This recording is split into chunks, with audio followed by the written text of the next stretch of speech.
እሺ ሰዓቱን እንግዲህ በአግባብ እንድንጠቀም ወንድማችንም እንዳይረፍድበት በቀጥታ የእግዚአብሔርን ቃል የምንሰማበት ጊዜ ይሆናል። የእግዚአብሔርን ቃል ዛሬ ወንድማችን ኤፊ ይዞልን ይመጣል። ትምህርቱ ዩቲዩብ ላይ ስለሚጫን ገስት ላይ ሰዎች ከወረዱ እንዳይረብሽ እኔ ያስወጣለሁ ወደ ላይ። ከዛ በተረፈ መሀል ላይ ኢንተራፕት እንዳታደርጉ። ያው በንቃት እዚህ ጋር ቤቱን ማኔጅ እያደረኩ ስለሆነ ማንም ሰው ጣልቃ እንዳይገባ የእግዚአብሔርን ቃል እንሰማለን። በጣም የከበረ የእግዚአብሔር ቃል ነው ያለበት ወንድማችን ሁሌ ሲያካፍለን በጣም ነው ደስ የሚለኝ። ለቃል መሰጠት ቀላል የሆነ ጸጋ አይደለምና ከወንድማችን ኤፊ ጋር የእግዚአብሔርን ቃል እንሰማለን ማለት ነው። ስለዚህ እሱን ወደ ላይ ጋብዘዋለሁ።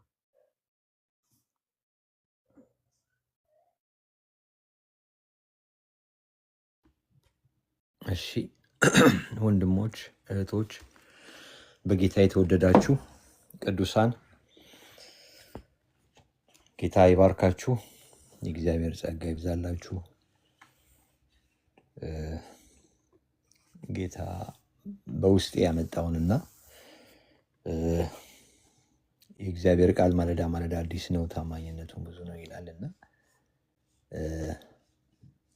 የእግዚአብሔርን ቃል ሁል ጊዜ የሚያስደንቀው ነገር ምንድነው? አንብበነው ወይንም ደጋግመን ሰምተነው እንደገና እንደግመዋለን። ምክንያቱም የእግዚአብሔር ቃል ነው። አንድ ጊዜ ይቅርታ፣ እኛ ቸርች አንድ ልጅ ነበረ ኢትዮጵያ ያለው። ልጁ በቸርቻችን ውስጥ ብዙም በሰው አይን የሚገባ ሰው አልነበረም እና ኳየር ላይ ይዘምራል ከዘማሪዎቹ ጋር። ኤና ቢ ኳየር ነበር ቸርች ውስጥ። በጣም የሚገርመው ያ ልጅ ታናሽ ወንድሜ ከሱ ጋር ሲያገለግል አንድ ቀን የቸርቻችንን ዝማሬ የቸርቻችንን መዝሙር ሁሉ የሚሰጠን የደረሰው ማን እንደሆነ ታውቃለህ አለኝ። አላውቅም አልኩት። እስቲ ገምት አለኝ። ግን ሌሎቹን ሰዎች ሁሉ ጠራው። ያንን ልጅ ቦታም አንሰጠውም ነበር። በኋላ ልገምተው ማልችለውን ልጅ ቦታም አንሰጠውን እሱ ነው አለኝ። በጣም ገረመኝ። ከዛ የእግዚአብሔር ደግሞ ጸጋ በሱ ላይ ይሰራ ነበር እና በጣም ትላልቅ መልእክቶች በልጁ ያመጣ ነበር። ምንድነው ለማለት የፈለግኩት? ያ ልጅ ኖርማል ሲያወራ ቃሉ የሆነ በደንብ የተሰካካ ቃል አይደለም የሚናገረው። በጣም የሚገርመው ግን ትንቢት ሲናገር ልክ እንደ መጽሐፍ ቅዱስ ቃል የተገጣጠመ ቃል ያወጣል። እና የመጽሐፍ ቅዱስ የእግዚአብሔር ቃል የሚገርመኝ እናንተም ማስተውላችሁ ታውቃላችሁ ብዬ አስባለሁ። የተመረጠ ነው ቃሉ። እና አንድ ሰው አንድ ወቅት ምን ሲል ሰማሁት? የዛሬ 10 ወር አካባቢ አንድ ሰው ክርስትና የዛሬ 30 ዓመት አካባቢ የተቀበለ ሰው ነውና ሰማያዊ ቲዩብ የሚባል ላይ ምስክርነት ሲሰጥ ነው የሰማሁት። በጣም መጽሐፍ ጻፊ ነኝ አለ፣ ገጣሚ ነኝ አለ። እንዴት ለመድክ ብሎ ሰውየው ጠየቀው። እኔ የለመድኩት ግጥም መግጠምም ስነ ጽሁፍም የለመድኩት ከእግዚአብሔር ቃል ነው አለ። እንዴት አለው? እግዚአብሔር ቃሉ በጣም አስደናቂ ስለሆነ ባነበብኩት ቁጥር እንዴት መጻፍ እንዳለብኝ አስተማረኛል። ግጥምም ለመጻፍ አልተቸገርኩም አለ እና ስነ ጽሁፍን የለመድኩት ከእግዚአብሔር ቃል ነው አለ። እና ይገርመኛል በእውነት ለመናገር የእግዚአብሔር ቃልን ስናነበው ግጥምጥም ያለ ነው። በጣም የሚነሽጥ ግጥም ስትሰሙ እና የእግዚአብሔር ጥቅሱን እንኳን ሰዎች የእግዚአብሔር ቃል ሄሉ ቅድም ስትጸልይ ቃሉን ትለው ነበርና በመሃል ሄሉ ጌታ ይባርካት፣ ሌሎቻችሁም እግዚአብሔር ይባርካችሁ። የእግዚአብሔርን ቃል በቃል ራሱ ሲባል እንዴት ደስ ይላል! በጣም ደስ ይላል። እና እግዚአብሔር ስሙ ይባረክ። ምን ለማለት ፈልጌ ነው? የእግዚአብሔር ቃል የተለየ ነው፣ አይጠገብም። ስሙ ይባረክ። ጥልቅም ነው። ሰዎች ተመራምረውም ተጨንቀውም ሊደርሱበት ያልቻሉት ግን ሁልጊዜ ተጠንቶ ያላለቀ እና ወንድሜ ወደ አሜሪካ ልመጣ ስል መጽሐፍ ቅዱስ ስጦታ ሰጠኝና ምን አለኝ? በዚህ ውስጥ ብቻ ነው እረፍትና ሰላም ያለው፣ ይሄንን ከእጅህ አታውጣው አለኝ። እዛ ላይ እንደዛ ብሎ ነው የጻፈው። በዚህ ውስጥ ብቻ ነው እረፍትና ሰላም ያለው ብሎ ነው የጻፈልኝ። እና በኋላ አሁንም ቆይቼ ያቺን የጻፈልኝን አያለው። እንደዛ ብሎ ጻፈልኝ እና እግዚአብሔር ይመስገን። ዛሬ ከምታውቁት ክፍል ውስጥ ነው ማካፍላችሁ። ግን አጭር ጸሎት ሄሉ ጸልያለች። አክቹዋሊ እኔ እንትን አይደለሁ፣ ሃይማኖተኛ ሰው አይደለሁም። ይቅርታ፣ ሃይማኖተኛ ሰው 10 ጊዜ ምናምን ይላል። እኔ ግን አጭር ጸሎት ጸልያለሁ እንጂ በጣም አላስረዝምም። እግዚአብሔር አባታችን አምላካችን ሆይ በጌታ በኢየሱስ ክርስቶስ ስም ስለዚህ ጊዜ እጅግ አድርገን እናመሰግንሃለን። አንተ ትልቅ አምላክ ነህ፣ ክቡር ነህ፣ ጻድቅ ነህ። ጌታ ሆይ እኔ ባሪያህ በዚህ ስፍራ አለሁ። አብርሃም እንዳለ እኔ አመድና አፈር ሳለሁ አንዴ መናገር ቀጠልኩ ብሎ አለ። ጌታ ሆይ እውነት ነው። በአንተ ፊት ጌታ ሆይ ሰው ዝቅ ብሎ አመድ ነኝ አፈር ነኝ ማለት መልካም ነው። ምክንያቱም አንተ ትልቅ አምላክ ነህ። ከምድር አፈር አበጅተህ ሕይወትን የሰጠህን አምላካችን ነህ። አባት ሆይ ትልቅነትህ ሊገለጥ የማይቻል በእውነት ትልቅ አምላክ ነህ። ስምህ ይባረክ። በእኔ በኩል አልፈህ እግዚአብሔር ሆይ እንድትናገር በኢየሱስ ክርስቶስ ጌታ ስም በተለያየ ነገር ደግሞ የሚዋጋ እግዚአብሔር ሆይ የጠላት አሰራር ቢኖር በኢየሱስ ስም የተሰበረ እንዲሆን እጸልያለሁ። ስለ ሁሉ እናመሰግንሃለን። በነገር ሁሉ ተመስገን። በኢየሱስ ስም አሜን። ተባረኩ። ዛሬ ትንሽ ከእናንተ ጋር ላየው ያሰብኩት መንፈሳዊ በረከት የሚል ነው። መንፈሳዊ በረከት መንፈሳዊ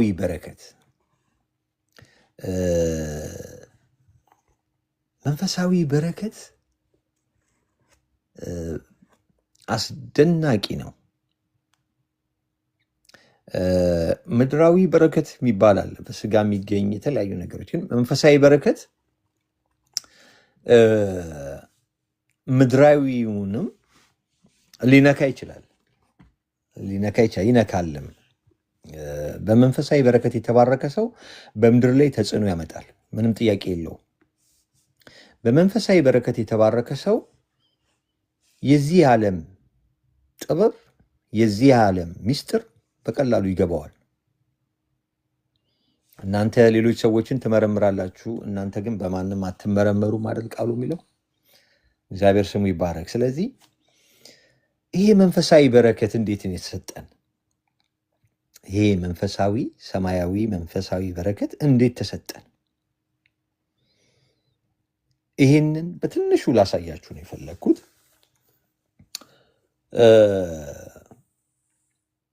ኤፌሶን ምዕራፍ 1 ከቁጥር 1 እስከ 14 ያለውን በወፍ በረር እንድናየው ነው። ሲጀምር ኤፌሶን እንዲህ ይላል። በእግዚአብሔር ፍቃድ የኢየሱስ ክርስቶስ ሐዋርያ የሆንኩት ጳውሎስ በኤፌሶን ላሉ ቅዱሳን በክርስቶስ ኢየሱስ ላሉ ምእመናን ይላል። በጣም የሚገርመው ነገር ሲጀምር ምን ብሏል? በኤፌሶን ላሉ ቅዱሳን በክርስቶስ ኢየሱስ ላሉ ምእመናን።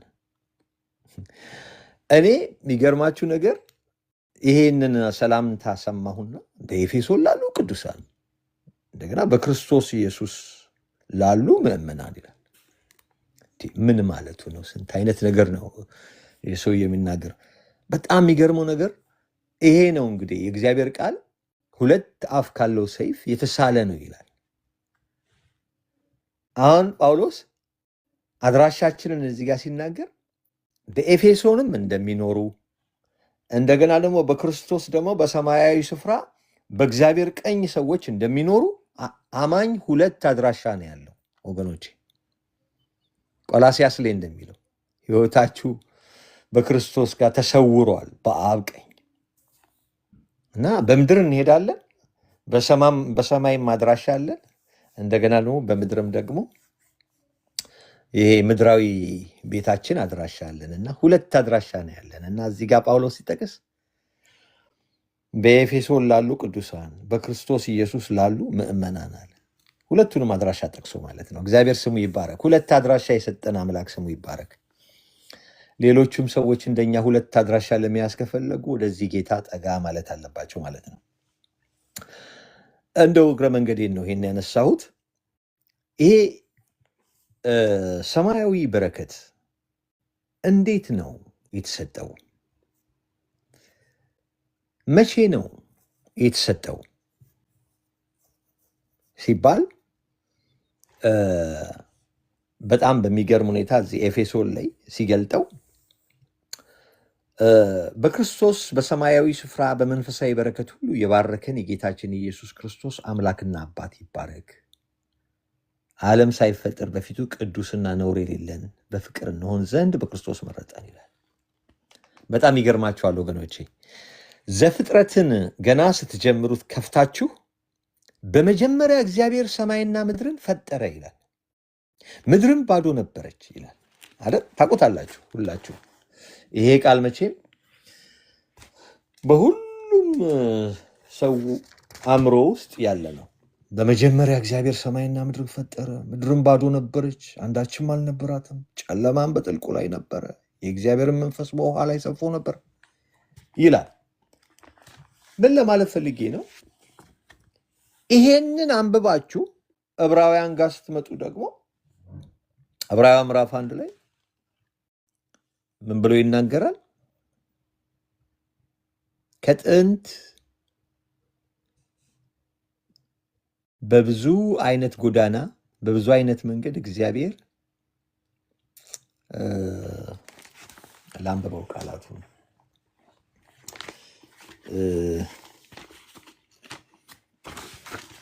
ተናገረ። ዓለማትን በፈጠረበት ደግሞ በዚህ መጨረሻ ላይ ለእኛ ተናገረን ይላል። ምን ለማለት ፈልጌ ነው ያነሳሁት ቃሉን?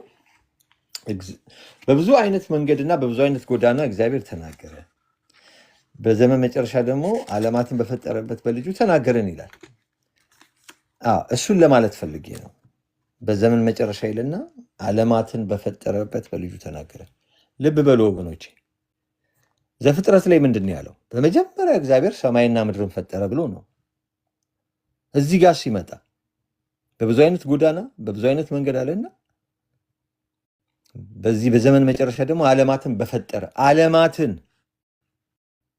እዛ ጋር በመጀመሪያ ሰማይና ምድርን ፈጠረ፣ እዚህ ጋር ዓለማትን። ለምን እንዴ? መጽሐፍ ቅዱስ ይጋጫል እንዴ?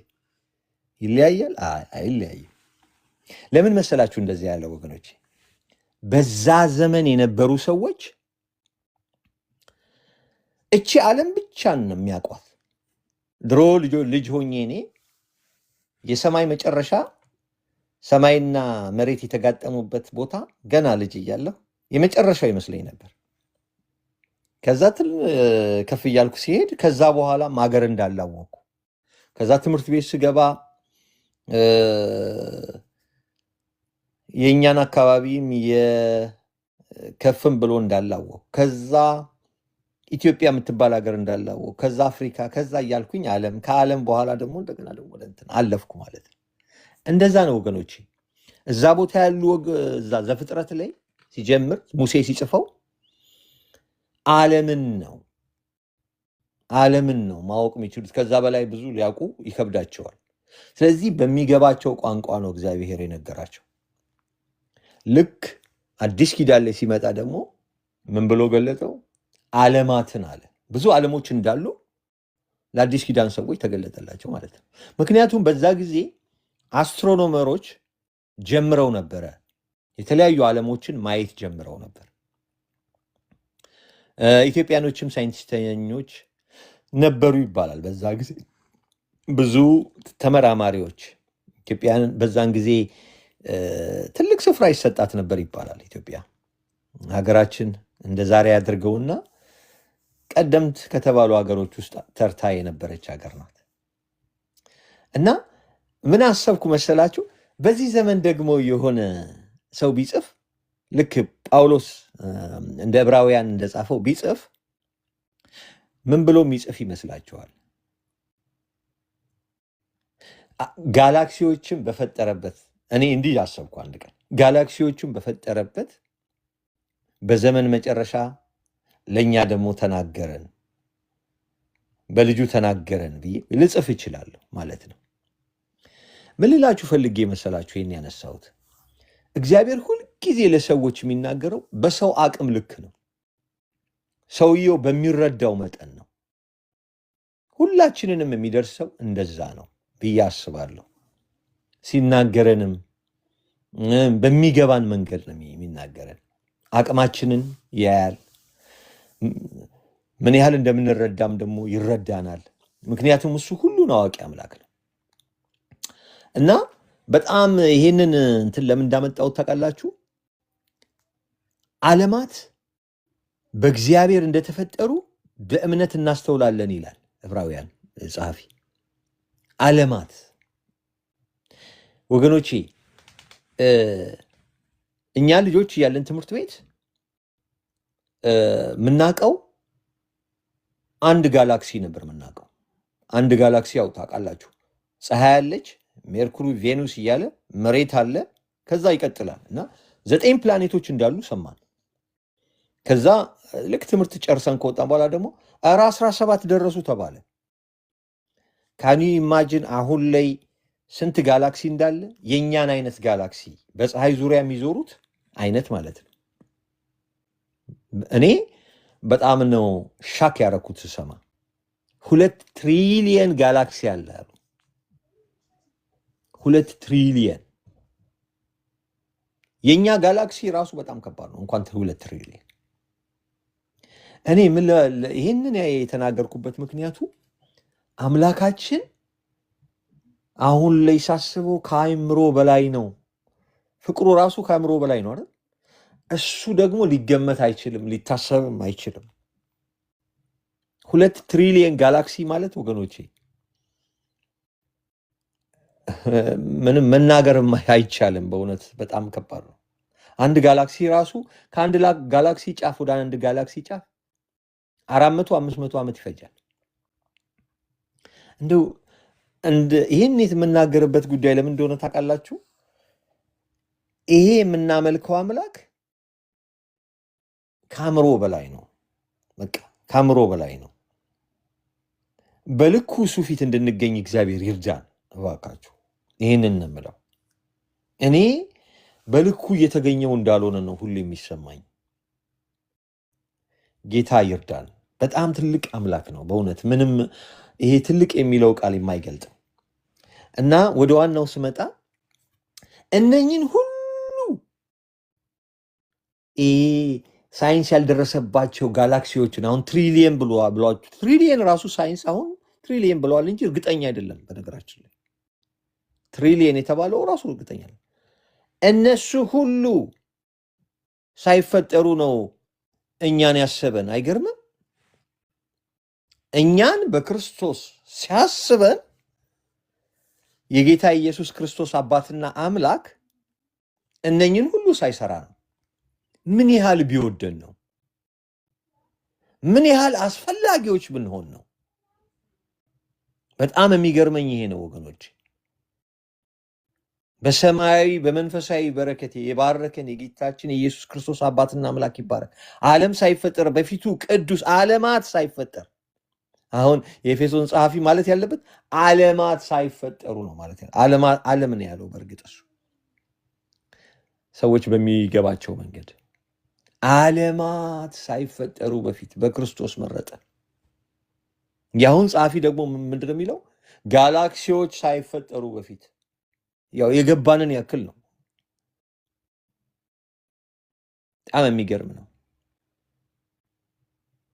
እና እኛ ስንድን ይህንን መንፈሳዊ በረከት ስንቀበል ዓለማት ሳይፈጠሩ በፊት በእግዚአብሔር እቅድ ውስጥ ነበር። በማን ነው ሊያድነን ያሰበው? በክርስቶስ በውድ ልጁ። በጣም ያስገርማል። ይሄ ልጁ ነው እንግዲህ፣ ይሄ በመስቀል ላይ የሞተው ልጁ ነው እነኝን ሁሉ ጋላክሲዎች ይሁን እያለ የሰራቸው። ክርስቶስ በመስቀል ላይ መጥቶ እንደዛ ሆኖ ሲሞት በግርግም ሲወለድ ይሄ ሁሉ ሳይንቲስተኞች ራሳቸው ተመራምረው ያልደረሱበትን የሰራ አምላክ ግርግም። ኦ ማይ ጋድ! በግርግም ውስጥ ማርያም ለእንግድነት ሄዳ ሰው ቤት፣ ለህዝብ ለቆጠራ ሄዳ ነው ሰው ቤት ግርግም ውስጥ ቤቱ ስለጠበበ በግርግም ጠቅልላ አስቀመጠችው። መላእክቶቹም ሲነገራቸው ሂዱ በዳዊት ከተማ ተወልዶላችኋልና በግርግም ተጠቅልሎ ታገኙታላችሁ ተብለው የተላኩት። በጣም ይገርማል። በጣም ሊገመት የማይችል ነው እና በጣም ይገርመኛል ይህን ሳስብ የእግዚአብሔር የእኛን የመውደዱ ጥልቀት፣ የፍቅሩ ጥልቀት፣ ስፋት፣ ወርዱ እያለ ይገልጸዋል ኤፌሶን ላይ። አስደናቂ አምላክ ስሙ ይባረክ። እንዴት ነው ለመሆኑ ዓለም ሳይፈጠር በፊት እኛን የመረጠን? እዚህ ኤፌሶን ላይ ምን ይላል? በክርስቶስ በሰማያዊ ስፍራ በመንፈሳዊ በረከት ሁሉ የባረከን የጌታችን ኢየሱስ ክርስቶስ አምላክና አባት ይባረክ። ዓለም ሳይፈጠር በፊቱ ቅዱስና ነውር የሌለን በፍቅር እንሆን ዘንድ በክርስቶስ መረጠን። በክርስቶስ ምን አደረገን? መረጠን። ማን የመረጠን? አብ። የጌታችን ኢየሱስ ክርስቶስ አባት እና አምላክ ዓለም ሳይፈጠር በፊቱ ቅዱስና ነውር የሌለን እንሆን ዘንድ መረጠን። ጋላክሲዎች ሳይሰሩ በፊት መረጠን። ከዛ ምን ይላል? በበጎ ፈቃዱ እንደወደደ በኢየሱስ ክርስቶስ ስራ ለእርሱ ልጆች ልንሆን አስቀድሞ ወሰነ። ማን የወሰነው? አብ። የማን አባት? የጌታችን የኢየሱስ ክርስቶስ አባትና አምላክ ስሙ ይባረክ። ኦርቶዶክስ ቤት አንድ አባባል የሚሉት አለ፣ ለስም አጠራሩ ክብር ይሁንለት ይላሉ። ደስ ይለኛል እሱ አባባል። ለስም አጠራሩ እውነት ለሱ ስም ያንስበታል። ክብር ሁሉ ለሱ ይሁንለት።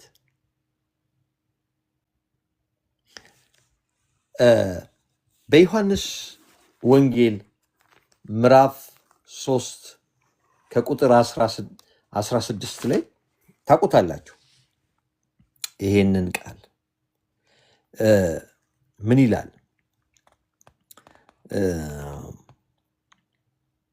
በእርሱ የሚያምኑ ሁሉ የዘላለም ሕይወት እንዲኖረው እንጂ እንዳይጠፋ እግዚአብሔር አንድያ ልጁን እስኪሰጥ ድረስ ዓለምን ሁሉ እንዲሁ ወዷል። እግዚአብሔር አንድያ ልጁን እስኪሰጥ ድረስ ዓለምን ሁሉ እንዲሁ ወዷል። አይገርምም? መወደዳችን ራሱ ዓለም ሳይፈጠር። በጣም የሚገርመው የእግዚአብሔር ሰውን የመውደዱ ጥልቀቱ በጣም የሚገርመኝ የሚወደውን ልጁን አንድያ ልጁን ያውም በመስቀል ሞት እንዲሞት አሳልፎ በመስጠት ነው። ምን ያህል ቢወደን ነው? ያስገርማል። ሁለተኛ ቆሮንቶስ ምዕራፍ 5 ከቁጥር 21 ላይ እኛ በእርሱ ሆነን የእግዚአብሔር ጽድቅ እንሆን ዘንድ ኃጢአት ያላወቀውን እሱን ስለኛ ኃጢአት አደረገው ይላል። በጣም የሚገርም ነው። አንድ ሰው መስቀል ላይ ልውውጥ ነው የተደረገዋል።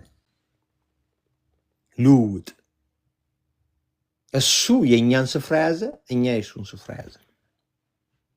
ይሄን እቅድ ነው እንግዲህ ዓለማት ሳይፈጠሩ በፊት ጋላክሲዎች ሳይሰሩ በፊት ያቀደው።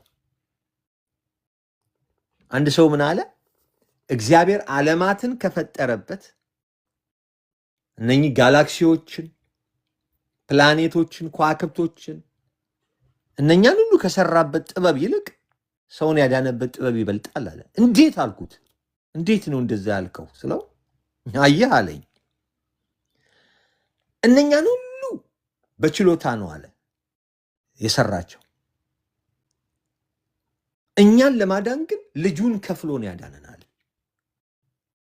እውነትም ሳነጣጥረው ከባድ ነው። ዓለም መፍጠር ቀላል ነው በእግዚአብሔር ዘንድ። መለኮት ግን መጥቶ በመስቀል ላይ መስዋዕት መሆን በጣም ከባድ ነው።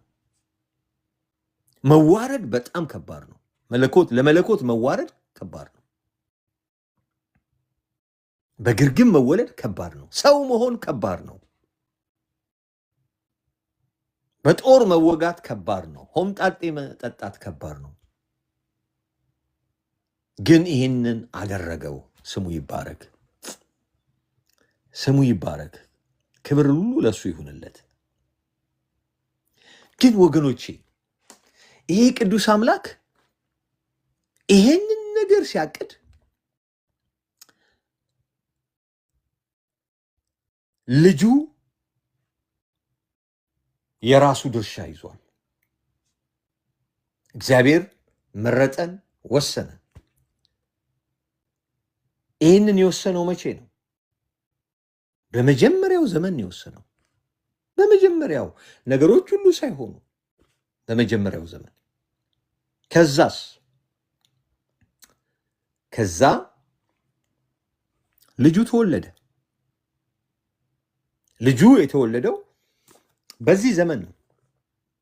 በዚህ እኛ በምንኖርበት ዘመን ነው። ይሄ ዘመን ነው የዛሬ 2000 ዓመት ማለት ነው። ከዛ ልጁ መጣ። ምን ሆነ? ቤዛ ሆነ። በመስቀል ላይ ቤዛ ሆነ። ቤዛ ማለት ምን ማለት ነው ብዬ ተወሰኑ ነገሮች ሳገላብጥ የራስ የሆነን ነገር መግዛት ነው የሚል ነገር አገኘው። የራስ የሆነን ነገር መግዛት ወይም ዋጋ መክፈል ለዛ ነገር። ክርስቶስ ኢየሱስ አባቱ የሰጠውን ተልእኮ ተቀብሎ ወደዚህ ምድር መጣ። ከዛ በመስቀል ላይ በአሰቃቂ ሞት ሞተ። ግን ምን አደረገን? ደግሞ እኛን አባቱ መረጠን፣ ወሰነ። እሱ ደግሞ ምን አደረገ? ጸጋ ሰጠን። ስሙ ይባረክ። በመስቀል ላይ ሞተልን፣ ጸጋ ሰጠን። ወገኖቼ ክርስቶስ ኢየሱስ ጸጋና በመስቀል ላይ መሞቱ ታውቁታላችሁ። ግን አስቡት፣ እሱን ይፈልጋል ጌታችንና መድኃኒታችን ኢየሱስ ክርስቶስ በመጨረሻ ጊዜ እንካችሁ፣ ይሄ ስለ አዲስ ኪዳን የሚፈሰው ደሜ ነው፣ ይሄ ስለ እናንተ የሚቆረስ ስጋዬ ነው ብሎ ይህም ባደረጋችሁ ጊዜ ሞቴን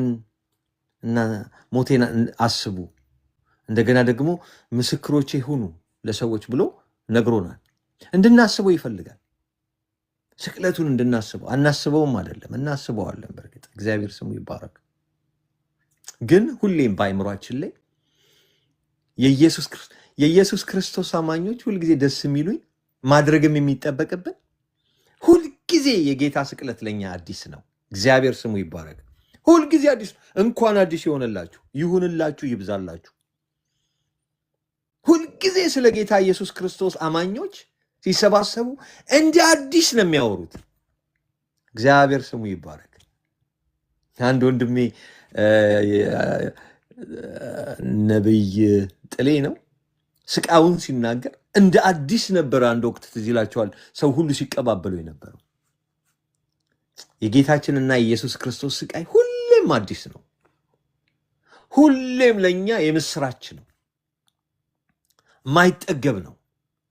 እግዚአብሔር ስሙ ይባረክ። ዛሬም ትኩስ ነው ይላል። ደግሞ ከኃጢአት እንደሚያነጻን ይናገራል። እግዚአብሔር ስሙ ይባረክ። ይህን ያደረገልን አምላክ ስሙ ይባረክ።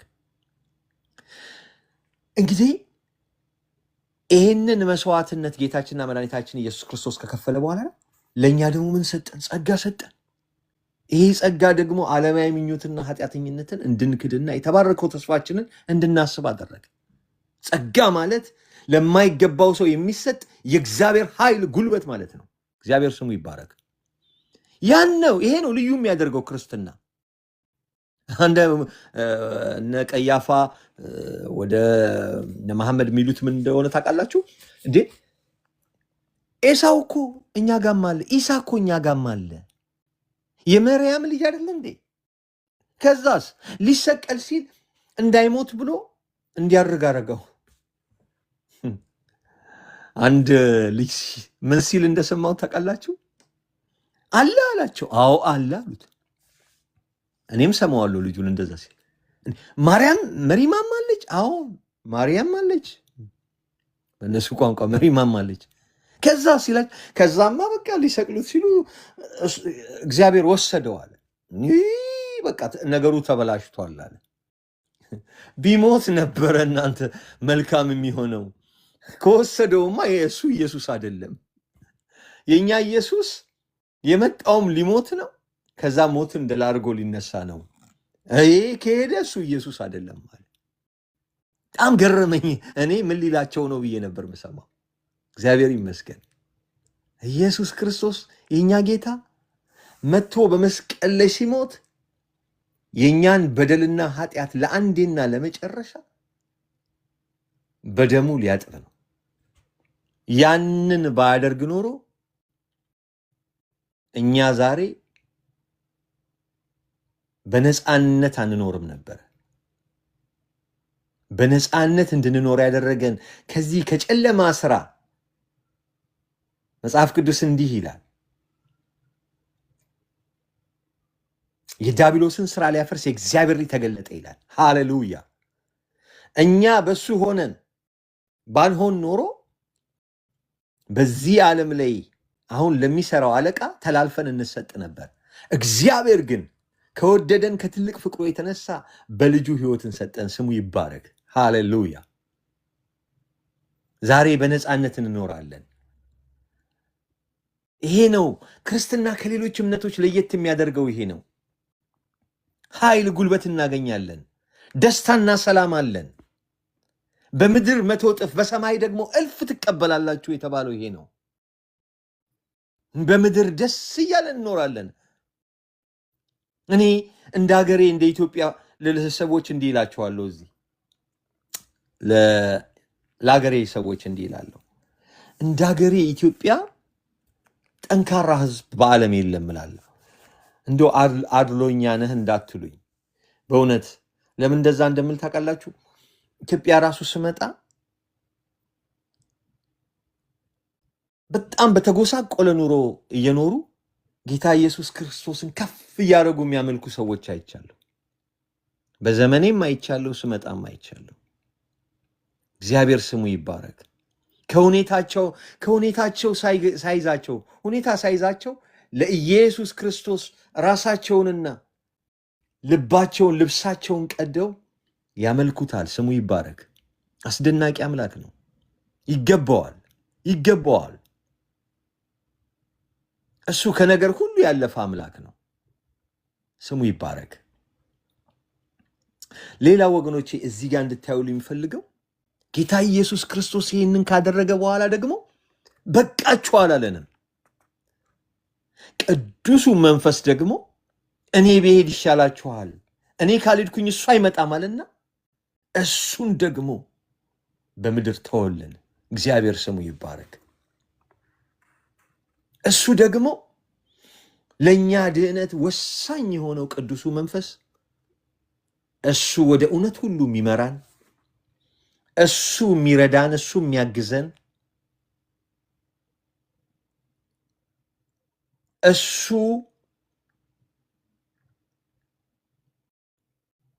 ጉልበት የሚሆነን፣ እሱ ባይኖር ኖሮ ክርስትና ወገኖቼ ከባድ ነበረ። ይሄ መንፈስ ነው ዛሬ እናንተ እንድትጸልዩ እንድትቃትቱ የሚያደርጋችሁ እሱ ነው። ስሙ ይባረክ። ሁሌም እስከ ዓለም ፍጻሜ ከእናንተ ጋር ነው የተባለው ቅዱሱ መንፈስ ነው። ድህነታችን የሶስቱ ውጤት ነው ወገኖቼ። በመንፈስ ቅዱስ ታተምን። ሃሌሉያ። ኤፌሶን እንደዛ ነው የሚለን። ደግሞም ርስት ተሰጠን። መንፈስ ቅዱስ ለኛ ቀብዳችን ነው። ቀብድ ይባላል ወይም አርቦን ይባላል። በምድር እያለን መንግስተ ሰማያት የምንለማመደው በማን ነው? በቅዱሱ መንፈስ ነው። የዘላለም ርስታችን ቅዱሱ መንፈስ ነው ወገኖች። እና እግዚአብሔር በእንደዚህ አይነት ሁኔታ ነው እኛን ልጁ ያደረገን። ልጁ ነን ስንል ይሄ ሁሉ ነገር የተደረገልን። ሮሜ 8:28 ላይ እንዲህ ይላል፣ ልጁ በብዙ ወንድሞች መካከል በኩር ይሆን ዘንድ እግዚአብሔር አስቀድሞ ያወቃቸውን የልጁን መልክ እንዲመስሉ እግዚአብሔር ደግሞ ወሰነ ይላል። የወሰነውን ደግሞ ጠራ ይላል። የጠራን ደግሞ አጸደቀ ይላል። ሃሌሉያ። ያጸደቃቸውን ደግሞ አከበራቸው ይላል። መጨረሻ ላይ ገና ነው ክብሩ፣ ገና ነው ክብሩ፣ ገና ነው። ግን እንከብራለን። ስሙ ይባረክ። እኛ አሁን ያለንበት ዘመን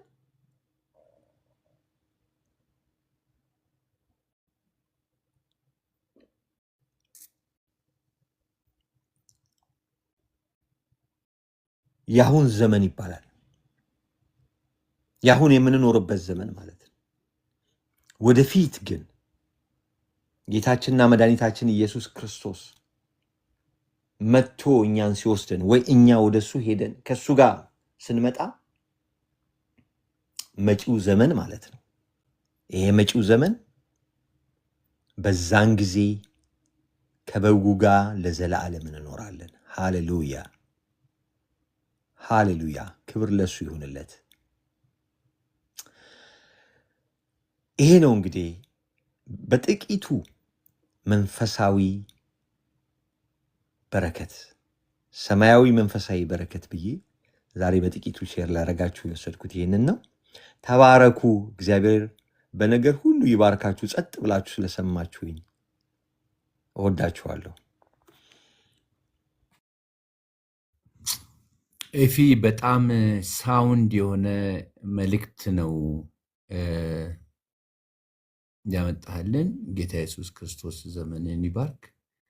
በጣም እርግጥ ባለ መንፈስ ለመስማት ከመጓጓታችን የተነሳ እንደውም ቶሎ ቶሎ ባልልን እንል ነበር እና ልብን ጥልጥል የሚያደርግ ከድህነታችን ጋር የተያያዘ መልእክት ነው።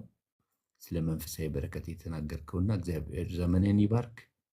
እንግዲህ እኔ ብቻ አለው ምስክርም ሆነው ያንተን መልእክት የሰሙ ሰዎች ሁሉ ምስክሮች ናቸው። በጣም የከበረ እንቁ የሆነ የእግዚአብሔር ጸጋ በአንተ ውስጥ እንዳለና ምናልባት እኔ ሳወራ ምናልባት ማወደስ ምናምን ስለሚመስልህ ብዙ ላትቀበል ትችላለህ። ግን ይሄ ሁሉ ህዝብ ምስክር ነውና እግዚአብሔር ዘመንን ይባርክ። we are very lucky ይህን መልእክት ለመስማት እድለኞች ነን። እንዲህ እርግጥ ብለህ ተዘጋጅተህ መልእክት ስላስተላለፍክ በጣም ደስ ብሎኛል። እግዚአብሔር ዘመንን ይባርክ። እንግዲህ ስለሰማነው ቃል ከወንድማችን ተሼ ጋር አብረን እናመሰግንና ከዛ ደግሞ ወደ ዝማሬ እንሄዳለን። እህታችን ወይን በዝማሬ ታገለግለናለች። ከዛ በኋላም ደግሞ ሳንታ ምናልባት በኋላ ላይ ተመችቷት ከመጣች ወደ ገስት እሷ ምስክርነት እንድትሰጥ አስባለሁኝ። ዛሬ ምስክርነት ሲባል ከባድ ነገር አይደለም። ኢየሱስ ክርስቶስን እንዴት እንደ ግል አዳኝና ጌታ አድርገሽ ተቀበልሽ? እንዴት ጸናሽ? በምን ታገለግያለሽ? ያለፍሽበት የህይወት ውጣ ውረድ፣ ሶሻል ሚዲያ ላይ የማይነገሩ ሚስጥሮችን እንዳለ ይዘሽ ግን ለወንድሞቼና ለእህቶቼ ባካፍል ያነጻችኋል ብለሽ የምታምኚውን ነው የምትመሰክሪው። ይህ ደግሞ ለእግዚአብሔር ክብር ነው። ስለዚህ እሱ እንደዛ ትዘጋጃለሽ። አሁን ወንድማችን ተሼ በጸሎት ስለሰማነው ቃል እግዚአብሔርን ያመሰግንልንና ከዛ ወደ ዝማሬ እንሄዳለን።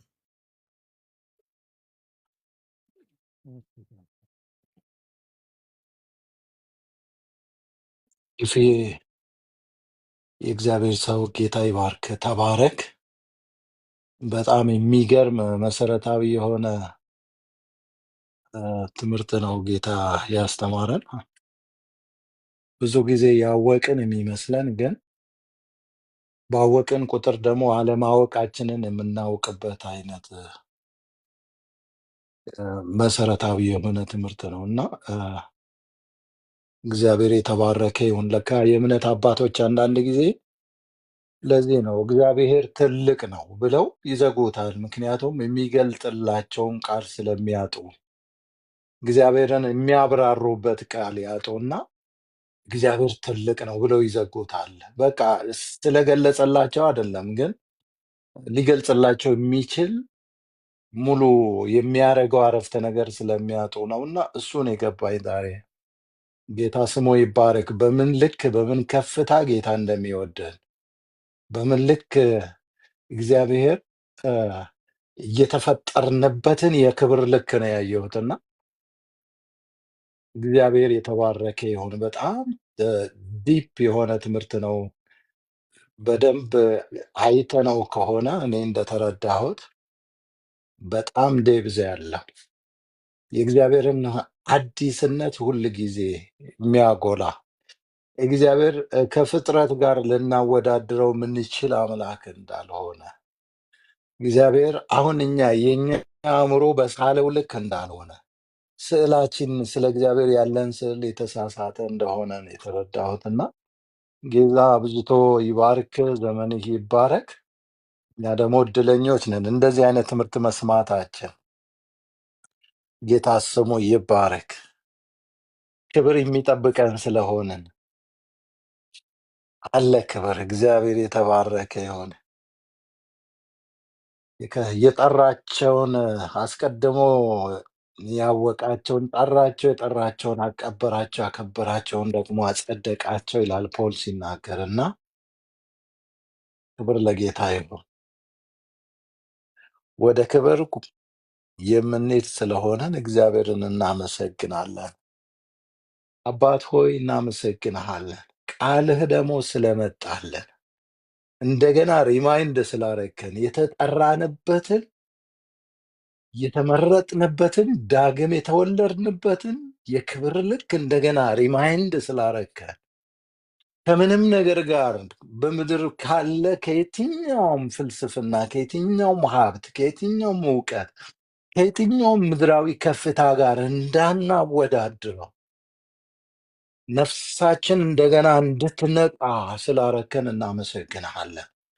ጌታ ሆይ እኛ የተወደድንበት የፍቅር ልክ፣ የተጠራንበት የፍቅር ልክ፣ የተቤዠንበት የመቤዠት ልክ በምድር ባለ በምንም ነገር ሊለካ አይችልም። ከምድር ነገር ጋር ሊወዳደር አይችልም።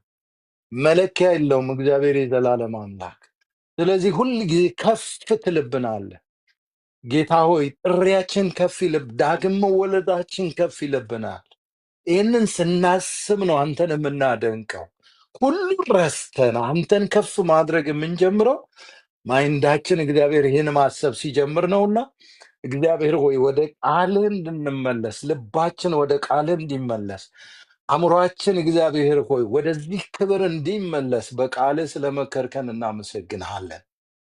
እግዚአብሔር የዘላለም አምላክ ቃሌን ስሙ ያዘዝኳችሁንም አድርጉ እንደሚል ቃል ይሄ ቃልህ እግዚአብሔር የዘላለም አምላክ የሚደረግ የምንኖረው ነው። ጌታ ሆይ ይህን እያደነቅን እየተደነቅን ከአንተ ጋር ለመኖር ነው። እግዚአብሔር ሆይ ቃልህ የመጣው በጌታ በኢየሱስ ክርስቶስ ስም በዚህ ልክ እግዚአብሔር ሆይ እንድትባርከን እንለምንሃለን።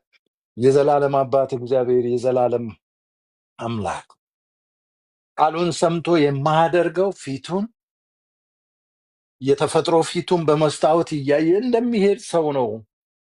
በኋላም ይረሳዋል እንደሚል ቃል እግዚአብሔር ሆይ በኋላ የማይረሳ እንዲሆን ሕይወታችን እንድናደርገው የእምነት አባቶቻችን አንተ የዘላለም የሕይወት ቃል አለ ከአንተ ወደ ማን እንሄዳለን እንዳለው ምርጫ እንደሌለን አውቀን እግዚአብሔር ሆይ አንተም ብቻ ዕለት በዕለት በየደቂቃው በየሰከንዱ አንተም ብቻ መፈለግ እንዲሆንልን እግዚአብሔር ሆይ እረፍታችን ያለው በቃል ውስጥ እንደሆነ እንድንረዳ በጌታ በኢየሱስ ክርስቶስ ስም አእምሮአችን እንድትከፍት እኔ እለምንሃለሁ። ልባችን እንድትከፍት እኔ እለምንሃለሁ። ስለመጣው ቃል እናመሰግንሃለን። ስለተጠቀምክበት ልጅህ እናመሰግንሃለን። በናዝሬቱ ጌታ በኢየሱስ ክርስቶስ ስም እግዚአብሔር ሆይ አሁን ከገባው አሁን ከተረዳው ይልቅ የበለጠ እንዲረዳ አእምሮን እንድትከፍት ልቡን እንድትከፍት ድምፅ እንድታሰማው ሰማያትን እንድትከፍትለት በጌታ በኢየሱስ ክርስቶስ ስም እንጸልያለን። ስለነበረን ጊዜ ሁሉ እናመሰግንሃለን። ስለሚቀረንም ጊዜ ሁሉ እናመሰግንሃለን። ክብርን ሁሉ ጠቅልለን ለአንተ እንሰጣለን። እግዚአብሔር አንተ ውዳችን ነህ። አንተ መተማመኛችን ነህ። ያንተ እግዚአብሔር ሆይ የእኛ ሕይወት ትርጉም የሚኖረው ከአንተ ጋር ስንሆን ብቻ ነው። በጌታ በኢየሱስ ክርስቶስ ስም እንድታጸናን እንለምናሃለን። ሁሉ ለአንተ ክብር ይሁን በኢየሱስ ክርስቶስ ጌታ ስም አሜን። ተባረኩልኝ። ተሼ ተባረክልን። ጌታ ኢየሱስ ዘመንን ይባርክ። ድንቅ ጸሎት ነው። እንግዲህ ቃሉን መሰረት ያደረገ የሰማነው ቃል በሕይወታችን እንዲተገበር እግዚአብሔርን ከፍ ላቅ አድርገን እንድናይ የሚያደርግ ጸሎት ነው የጸለይከው። እግዚአብሔር ዘመንን ይባርክ። በጣም ደስ ብሎኛል። እንግዲህ እህታችን ሳንታ ምናልባት የለችም፣ ቅድም ነግሬያት ነበር። ወይም ኔትወርክ ይሆናል ተመልሳ ልትመጣ ትችላለች። ከመጣች መጣች፣ ካልመጣች ግን ሳዳ ብለስት የምትባል እህታችን ቅርብ ጊዜ እኛን የተቀላቀለች ናት እና እንግዲህ የሻማ እሷ ትመሰክርልናለች ማለት ነው፣ ምናልባት ሳንታ ካልመጣች። ስለዚህ እንድትዘጋጅ ብዬ ነው የተናገርኩት። አሁን ከወይን ጋራ ጌታን እናመልክና ከዛ ወደሚቀጥለው ፕሮግራም እንሄዳለን።